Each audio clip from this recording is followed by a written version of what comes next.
Good morning. So I want to take a few minutes today just to talk from the heart, um, just a little bit. And I would ask of my listening audience to indulge me, to allow me to vent. I'm a little bit frustrated um, and I'm conflicted. I'm a bit conflicted. And I'm trying to work my way through some things, and I want you all just to bear with me. Sometimes this platform helps me to um, better understand myself and get a handle on things, so I can go forward. Because this is very trying. This is a very trying time. So I just wanted to take a few minutes to talk about, first of all, I put out a video, a political video, a while back. And in that video, my my language was not, I'm going to say, Christian-like from the standpoint of what I said about President Trump. And I probably should not have said that, even if I felt that way. And so first thing I want you all to do is forgive me, whether or not you agree with me or not. It's not a Christian way to talk, to elaborate, respond, what have you. And so I should not have done that. Since then, though, God has been talking to me as it relates to the dynamics of this election. And with that, I have some concerns, because it has not, the conversation between me and God through meditation and prayer and through his word has not been to, I'm going to say, my liking. And my liking is not biased, but my liking is, it's a liking from fairness. Okay. And God is showing me that it's really not about being fair in this moment. And so I'll get to that. So I'm having some challenges with our conversation, and I just want to talk to you all about it and to maybe give you some more thought, that there may be a little bit more to this than what we think. The first thing that I want to say is that I'm being showed that there are actually two churches. There are actually two churches. And out of those churches, there's two schools of thought. Now, I don't want to go back into seminary and all that, but as we are learned and we are taught in seminary, it comes from a very Eurocentric school of thought. And they basically controlled the way that we should view Christianity. That migrated into the Western world, which we now live in. And so, but as a result of it, we are thinking a certain way. The predominant thought of Paul Tillich, which was a European theologian, and he's one that most of us preachers and word people in our Western civilization, we, in some way, form, or fashion, we are taught. Our roots go back to Paul Tillich, and Paul Tillich was one that. Well, let me go to Karl Barth first, because Tillich was the one that basically rebuked Karl Barth. And Barth was one that he believed in Jesus only. And this is why I mean these two churches, and I'll tie this together. So Karl Barth, he believed when you preach, no matter what's going on around you, no matter what's happening to you as a person, that Jesus was the answer. Okay, so you don't look at it from a cultural standpoint. You just look at it from a Bible standpoint. And even back then, we have to hermeneutically dissect the way that they interpret Bible, because even back then, those theologians and folks that had a lot of control over the way that we think, they had slaves.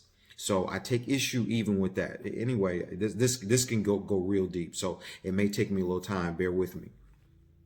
But anyway, Karl Barth's thought was that we just do Bible is Jesus only. What does the Bible say? Paul Tillich came along after Karl Barth, and he said that, Barth, you're right. He says, but we can't just do Jesus without understanding the culture. And the culture would also bring into balance who Jesus is, what he came for us to understand the message of Jesus Christ, the intent of Jesus Christ better. Not only that, it's also for us to understand where we stand as people as it relates to those biblical things. And so hence is where we get the two churches and we get two schools of thought. So now let's move kind of into where I want to go with this. There's a church that is very pronounced called the Evangelicals. And the Evangelical Church, and it's not just the evangelicals, but they kicking up the most dust, the most smoke, okay?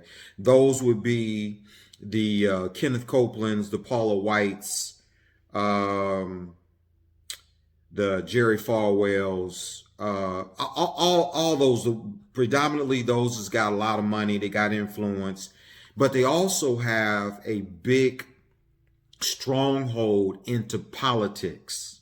Okay. And so we were hearing a lot from them. There was a resounding push towards Trump. They really wanted Trump to win. And so they got behind it. Now, not only did they get behind it, but non-denominationals, faith-based ministries got behind Trump as well. And all these were folks that believed kind of the Barthians, the Karl Barth people, Barthians, that they believed Jesus only. Let's just preach the Bible. Okay. And I get that, because I'm preaching that Jesus is the answer for everything. But now when we look at the other church, and that is another, I'll call it a tier under mainstream, because the voice isn't as loud. Those were the ones that was maybe from the Baptist church, without naming denominations, because Catholics would be mainstream, would kind of flow into the evangelicals and all that as well. I think pretty much.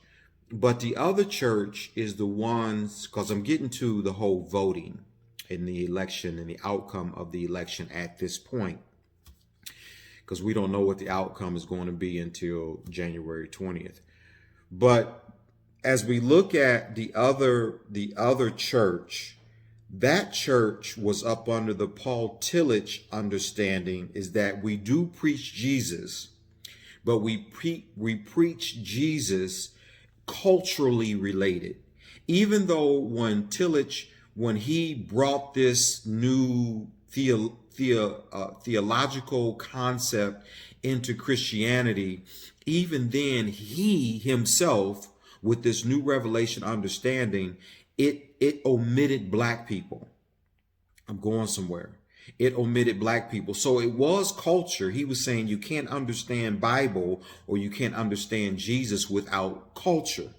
But it was absent of black culture, because back then black folks still didn't count. Okay, so now it brings us forward to where we are right now, and we're looking at Black Lives Matter, and we're looking at people like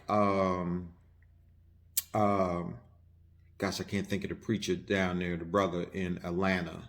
He had a church out in Maryland. Doggone, why is his name slips my mind? But anyway, he's it'll come back to me here in a minute. He's one that is well informed, well educated, and he is going to be pro-black. He's pro-black. And so he raised the flag on the idea of some of the stances that the Republican Party stood on, like abortion, which was a very big issue, because he says, I don't understand how you can be against abortion, okay, for pro-life, against abortion, for pro-life. So babies that are not born, I want to make sure that they are born. And then Jamal Bryant. And then after babies are born, he said, especially if they're black. Now I'm paraphrasing, but after they're black, you don't care nothing about them. And in fact, I'll come back to that. So the Republicans rolled the issue of abortion, and some of these other areas which became very pronounced, and they jumped on that. Even now, when I listen to Paula White and Copeland and all them, they're talking about some of these issues. Now, this first church that I'm talking about, I have a concern, because as God and I were talking, and I'm kind of, see, it's hard to take issue with God, right? Because he's God. But I'm trying to understand this, because there is something merited about what these evangelicals are doing. And from a fleshly standpoint, from a personal standpoint, I don't like it. Because what they are saying is that Trump is God's man, and I'm starting to believe that. Although in 2016, 2016 election, I knew Trump would beat Hillary Clinton, because the Lord spoke that to me. So I knew that. But I didn't know that it was God's man, is what I'm hearing now. And I'm not hearing this from God. God ain't told me this. But what they're saying is that it's God's man. And it's some other reliable prophetic voices that are saying the same thing. And they're saying it for reasons that I'm coming into a saving knowledge of today. And we'll talk about that. But the issue that I have with it is when you discard your father in the gospel, which is Paul Tillich, in his conviction of God, of Jesus plus culture. When you take that, because all of them roll with that, but they omitted the black man. Okay. And it's a lot of black folks right now that we're rolling with that. It ain't just, you got Bonhoeffer, you got Barth, you got Tillich, you got Luther, you got all of them. On a study, this is where I've been. So I understand it. But the flip side of it is that I've studied the other side too. And that's the blackness. That's the side that they didn't tell us about. That's the part where I went in and had an understanding of who controlled what you were to get from an educational standpoint, who controlled the media, the press. So this forms our ideology, our mindset of how this thing is supposed to be, our Christendom. Because there's a lot of folks that ain't being led by the Spirit of God, but they are following what's popular. It's a popular Christianity. So now when you talk about somebody like Paula White, and I keep bringing his name up because it's a big buzz thing in Christendom right now. I'm cool when you say that let's just follow Christ, and I'm good with that, even from the black side. I'm not so good with that from the white side, especially the evangelicals, because when you say it's okay for you to say don't pay attention to the racism. if you're black. Don't get so distracted and caught up with all the other things that's going on, because he's got a plan. And this is all a distraction. Black Lives Matter, George Floyd, the knee on the neck, Breonna Taylor, all this stuff is a distraction from God doing what he wants to do with Trump, which is going to bring us to a saving place only if we could see. Now, I want to be able to see, and I want to come to this saving place. However, from a fleshly standpoint, when you take a person that's white, that does not understand the existential plight of a black man, black woman that are being murdered in the street, stepped on in the street, we have been down for so long, and you don't exercise this. Because see, when you talk about Jesus drove home in two areas. One was Luke 4 and the other one was Matthew 25. Those were the two areas where it talked about the existential plight of men. Those that were disinherited, disenfranchised, disadvantaged, and most of that came from black people, or is applicable to black people. And so when we consider all that, and you got those folks from the other side, our white brothers and sisters, and I'm trying to say this as respectful as I can, because I want to bring balance without a bias. But when it comes from there, it's almost as if it's easy for you to talk about, well, just go with Jesus, go with God, when you don't have this existential plight. So to the credit of Jamal Bryant, when he raises the issue of, wait a minute, what about our blackness?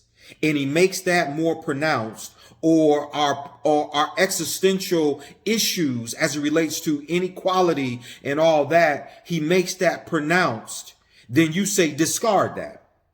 Even from a lot of the black folks in the